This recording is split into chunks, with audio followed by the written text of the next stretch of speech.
UPSC education academy में आप सभी का स्वागत है।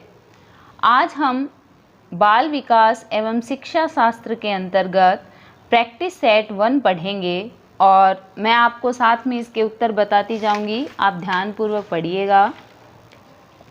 प्रैक्टिस सेट 1 और 2 हम साथ ही पढ़ेंगे, तो थोड़ा ध्यानपूर्वक पढ़ें। पहला प्रश्न, प्रेरणा के लक्ष्य को लेकर किए गए प्रेरणाजन्य कार्य में निम्नलिखित में से कौन सी विशेषताएं पाई जाती है? पहली ए परिवर्तनशील, दूसरी लक्ष्य प्राप्त करने की बेचैनी, तीसरी लक्ष्य प्राप्ति से शांति। तो इसका उत्तर होगा डी, ये सभी, यानी उपयुक्त सभी। प्रश्न नंबर 2, यदि आपकी कोई बुरी आदत है और एक शिक्षक होने के नाते आप चाहते हैं कि कोई भी छात्र उसका अनुकरण न करे, तो आप निम्न में से क्या करना पसंद करेंगे? तो सीधी सी बात है कि उस आदत को छोड़ देंगे। उत्तर है ए। तीसरा प्रश्न देखिए, बालकों में करके सीखने का सिद्धांत उपयोगी होता है चूंकि इसमें बालकों का ज्ञान अधिक समय तक स्थायी रहता है। इसका उत्तर सी है। अगला प्रश्न देखिए, बालक के व्यवहार में परिवर्तन करना किस प्रकार का सीखना है? स्थायी, अस्थायी, अपेक्षाकृत, ये सभी। तो इसका उत्तर है सी, अपेक्षाकृत। थॉर्नडाइक के प्रयत्न एवं त्रुटि सिद्धांत में निम्न में से किस पर विशेष बल नहीं दिया गया है? इसका उत्तर है सी, समझ।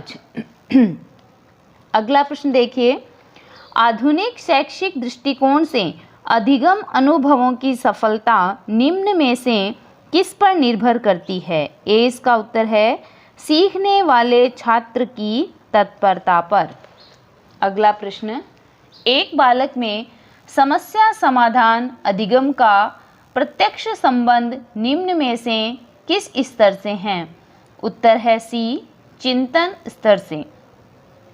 पुनर्बलन के सिद्धांत का प्रतिपादन किसने किया था? पुनर्बलन के सिद्धांत का प्रतिपादन किया था स्किनर ने। उत्तर है ए। किसी कार्य को सीखने में बालक को दिए जाने वाले पुरस्कार का उस पर क्या प्रभाव पड़ता है? उत्तर है बी, बालक उस कार्य को जल्दी सीख लेता है। बालक के संज्ञानात्मक विकास से संबंधित संज्ञानात्मक मानचित्र का प्रत्यय दिया था। किसने दिया था? बंडूरा ने। उत्तर है ए। एक कार्य के सीखने का दूसरे कार्य के सीखने पर कोई प्रभाव नहीं पड़ता है, तो इस प्रशिक्षण स्थानांतरण को क्या कहते हैं? इसे कहते हैं शून्य प्रशिक्षण स्थानांतरण। अगला प्रश्न, शिक्षकों द्वारा अभिभावकों के पास बालकों की मासिक रिपोर्ट भेजने से शिक्षकों और अभिभावकों का संबंध बना रहता है। उत्तर है सी। अंतर्दृष्टि सिद्धांत के प्रवर्तक कौन थे? अंतर्दृष्टि सिद्धांत के प्रवर्तक थे कोहलर। निम्न में से क्या एक बालक के लिए पुरस्कार एवं दंड का एक प्रकार है? उत्तर है ए, बाह्य प्रेरणा। एक शिक्षक होने के नाते यदि आपका मन अपनी निजी समस्या से ग्रसित है, तब आप क्या उचित समझेंगे? उत्तर है डी, अपनी समस्या अपने तक सीमित रखेंगे। आपकी कक्षा के एक बालक की बुद्धि लब्धि 150 के करीब है, तो यह बालक है, वह बालक होगा अति प्रतिभाशाली। उत्तर है ए। अगला प्रश्न देखिए, निम्न में से पिछड़े बालकों की शिक्षा के स्वरूप में कौन सी बातें सम्मिलित की जानी आवश्यक है? विशेष शिक्षण विधियों का प्रयोग, विद्यालय में विशिष्ट कक्षाओं की व्यवस्था, विशेष पाठ्यक्रम की व्यवस्था, उपयुक्त सभी। तो इसका उत्तर है डी, उपयुक्त सभी। निम्न में से क्या बालकों के समस्यात्मक व्यवहार का एक कारण नहीं है? उत्तर है सी, मनोरंजन की सुविधा। मौलिकता का गुण किस प्रकार के बालकों में पाया जाता है? उत्तर है बी, सृजनशील बालकों में। निम्न में से क्या बालकों के समस्यात्मक व्यवहार का एक कारण नहीं है? इसका उत्तर है सी, मनोरंजन की सुविधा। 19वां प्रश्न देखिए, मौलिकता का गुण किस प्रकार के बालकों में पाया जाता है? उत्तर है बी, सृजनशील बालकों में। सीखने में छात्रों को प्रेरणा प्रदान करने के लिए एक अध्यापक को आवश्यक है कि वह पाठ में बालकों की रुचि उत्पन्न करे, अच्छे कार्यों के लिए बालकों की प्रशंसा करें, बालकों को सामूहिक कार्यों में भाग लेने के अवसर दें। उपरोक्त सभी, तो इसका उत्तर है उपरोक्त सभी। बालकों में सीखने की क्षमता निम्न में से किस पर निर्भर करती है? इसका उत्तर है बी, उसकी व्यक्तिगत भिन्नता पर। जब माता पिता घर से बाहर जाते हैं तब बच्चा कल्पना करता है कि वे उसके लिए खिलौने लाएंगे। यह किस प्रकार का चिंतन है? उत्तर है ए, कल्पनात्मक। कक्ष में शिक्षण प्रक्रिया के दौरान स्वतंत्र चर है। स्वतंत्र चर है शिक्षक। उत्तर है ए। उसके बाद में देखिए, प्राथमिक कक्षाओं का निरीक्षण कई बार किया जाता है। इसका प्रमुख कारण क्या है? तो इसका प्रमुख कारण है शिक्षण अधिगम कार्य सुचारू रूप से चलाना। उत्तर है ए। क्या उत्तर है? शिक्षण अधिगम कार्यक्रम सुचारू रूप से चलाना। निम्नलिखित में से कौन सी विशिष्टता बालकों की उपलब्धि को सबसे अधिक प्रभावित करती है? उत्तर है डी, पर्याप्त सुविधाओं का होना। कक्षा शिक्षण तब सफल होता है जब कक्षा के सभी छात्र, उत्तर है बी, प्रश्न पूछने और उत्तर देने में तत्पर हो। 27वां प्रश्न देखिए, शिक्षण संबंध स्थापित करने की प्रक्रिया निम्न में से किसके अंतर्गत आती है? उत्तर है डी, शिक्षक, विद्यार्थी और पाठ्यक्रम के मध्य। बालकों द्वारा रटना कम करने के लिए निम्न में से क्या सर्वोत्तम उपाय है? उत्तर है बी, शिक्षण विधि में परिवर्तन करना। यदि कक्षा में उपस्थित सभी बालक कक्षा में नए पढ़ने का निवेदन करें तो अध्यापक को चाहिए कि वह रुचिकर ढंग से सुनने सुनाने का कार्य करे। उत्तर है सी। एक समूह की भांति कक्ष में बालकों के मनोबल को सर्वाधिक सशक्त रूप से प्रभावित करने वाला कारक है। इसका उत्तर है बी, सामाजिक परिपक्वता। इस प्रकार हमने प्रैक्टिस सेट फर्स्ट किया है। अब हम सेकंड सॉल्व करेंगे। देखिएगा, निम्न में से आत्म अनुदेशन उपागम कौन सा है? अभिक्रमित उपागम, कंप्यूटर सहायी उपागम, शिक्षण मशीन उपागम, ये सभी।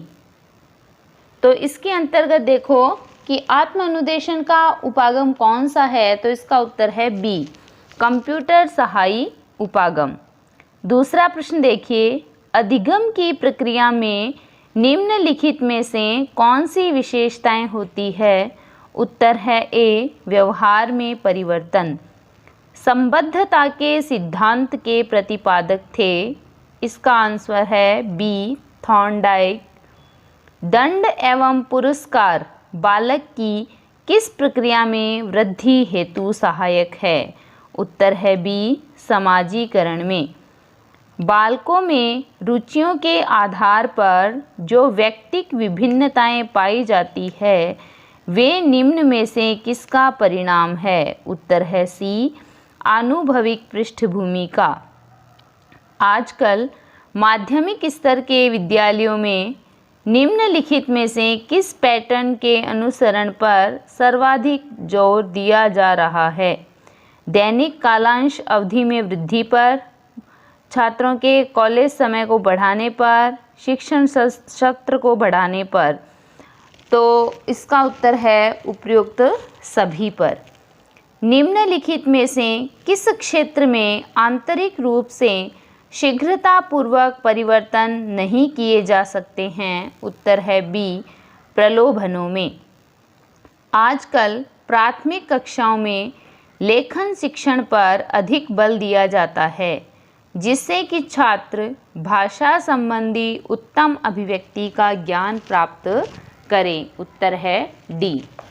9वां प्रश्न देखिए, जब बालक लगभग 2 से 3 वर्ष का हो जाता है तो बालकों में सामूहिक खेलों के प्रति एक सामंतीकरण उत्पन्न होने लगता है। इसका अर्थ यह है कि बालक उन कार्यों को दोहराता है जिन्हें अन्य बालक खेल के दौरान कर रहे होते हैं। 10वां प्रश्न देखिए, प्राथमिक स्तर पर पाठ्यक्रमों का झुकाव निम्न में से किस ओर होना चाहिए?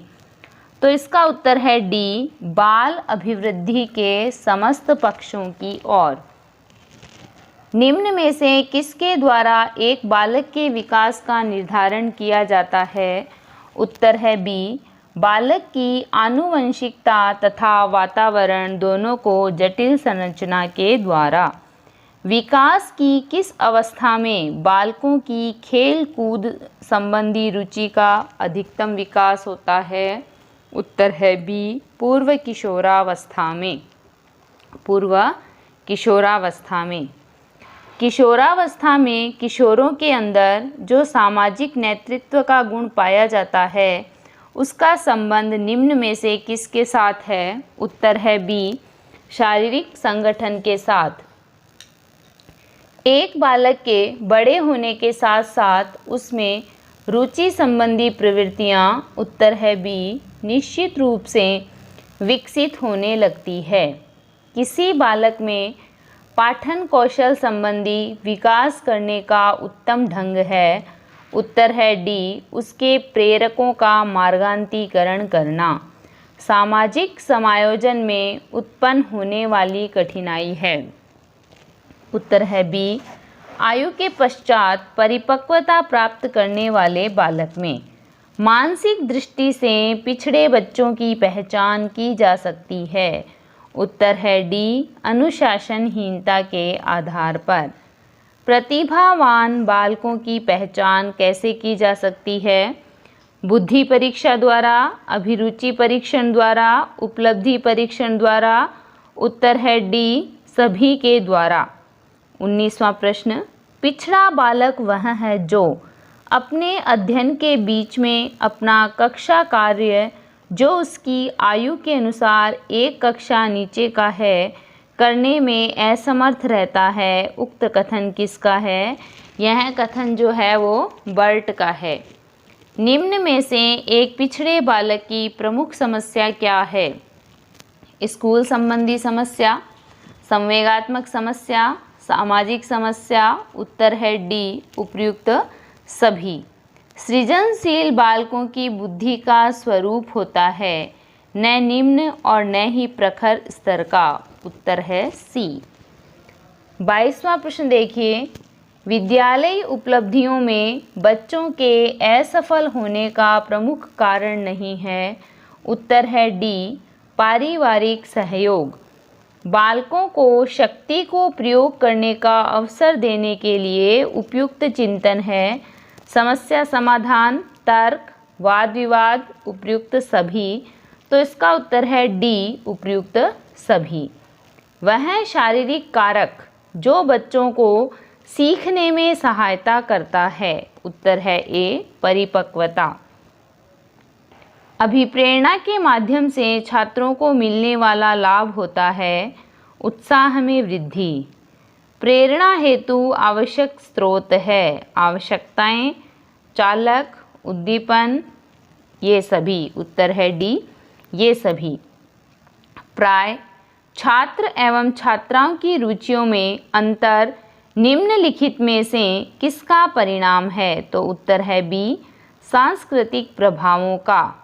यदि एक प्रतिभाशाली छात्र आपके द्वारा प्रदत्त कक्षा कार्य में बिल्कुल रुचि नहीं ले रहा है तो ऐसी स्थिति में छात्र के साथ न्यूनतम प्रभावी ढंग से व्यवहार करने की शैली क्या होनी चाहिए? इसका उत्तर डी है, उसे विद्यालय के उपरांत रुककर कार्य समाप्त करने का आदेश देना। कक्ष में शिक्षण का परिणाम निम्न में से क्या होना चाहिए? उत्तर है ए, विद्यार्थियों के दृष्टिकोण में परिवर्तन आना। अगला है, बालक में सामाजिक भावना के प्रति विकास जन्मजात होता है।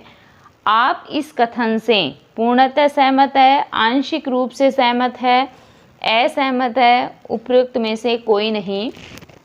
तो इसका उत्तर है सी, असहमत है। आज हमने प्रैक्टिस सेट 1 और 2 किए हैं। कल हम अपने नए वीडियो के साथ आपके समक्ष फिर उपस्थित होंगे। आप सभी मेरे चैनल को लाइक करें, शेयर करें, सब्सक्राइब करें, बेल आइकन दबाना ना भूलें। धन्यवाद।